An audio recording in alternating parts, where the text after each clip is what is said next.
Self respect లేదు, మా parents కి రెస్పెక్ట్ లేదు, మా పేరెంట్స్ ని ఇన్సల్ట్ చేస్తున్నారు, మేము బతికే లెవెల్ ని ఇన్సల్ట్ చేస్తున్నారు మేడం. వల్గర్ లాంగ్వేజ్ యూజ్ చేస్తారు, బ్యాడ్ వర్డ్స్ యూజ్ చేస్తారు మా మీద. మేడం మమ్మల్ని కొడతారు, గొంతు తీసుకుతారు, తిడతారు, బాటిల్స్ ఇచ్చేస్తారు, కట్టలు ఇచ్చేస్తారు. మేడం మీద మాకు ఇమీడియట్ సస్పెన్షన్ లెటర్ వస్తుంది కానీ కావాలి మేడం, కావాలి సార్. మాకు సెక్రటరీ మేడం వచ్చిన దాకా మేము ఇక్కడ నుంచి లేవం సార్. మాకు ఇన్ఛార్జ్ ప్రిన్సిపల్ వద్దు సార్, మాకు ప్రిన్సిపల్ వచ్చిన దాకా మేము లోపలికి వెళ్ళాం. ఇక్కడ న్యూ ప్రిన్సిపల్, కొత్త ప్రిన్సిపల్ రావాలి. ఇప్పుడు శైలజ మేడం అయితే ఇమీడియట్ సస్పెన్షన్ కావాలి సార్. అప్పటిదాకా ఆల్కహాల్ తీసుకుంటున్నా సార్, సెల్ఫ్ కంట్రోల్ లేదు, మామూలు సెల్ఫ్ రెస్పెక్ట్ ఇస్తలేరు. ఇద్దరు మేము పట్టుకున్నాం కదా సార్ బాటిల్స్ ని, పేరెంట్స్ ని రెస్పెక్ట్ ఇస్తారు. మేమంటే నేర్చుకుంటాం సార్, పేరెంట్స్ ఎందుకు నేర్చుకుంటారు సార్?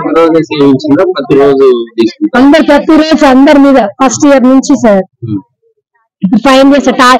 ఏమైనా ఇష్యూ మీద క్వశ్చన్ రైజ్ చేస్తే ఆ స్టూడెంట్ టార్గెట్ సార్, ఆ క్లాస్ స్టూడెంట్ ఆ క్లాస్ టార్గెట్ సార్. ఇప్పుడు ఎవరైనా మాట్లాడినా కానీ మిమ్మల్ని ఎవరైనా ఎంకరేజ్ చేసిరా, ఏమైనా ఎంకరేజ్ చేసిరా అని అంటారు సార్. మాకెందుకు చేస్తారా సార్? చేసిన ఒక 10 మెంబర్స్ చేస్తారు, అందరు చేస్తారా సార్? ప్రోటోకాల్ ప్రకారం ఆర్సీ మేము చెప్పినాం సార్ ఫస్ట్ డే థర్స్డే రోజు. అప్పుడు ఏం న్యాయం జరుగుతుంది, న్యాయం చేస్తారని చెప్పారు. నమ్మి ఫస్ట్ రెస్పెక్ట్ ఇచ్చిన వాళ్ళకు కూడా నమ్మి లోపలికి పోయినాం. నెక్స్ట్ డే ఏమైంది, బాటిల్స్ తీసుకుపోయారు. మరి రేపు ఏమైనా వెళ్ళిండేదైతే అప్పుడు మేము ఏం కాల్సినాం?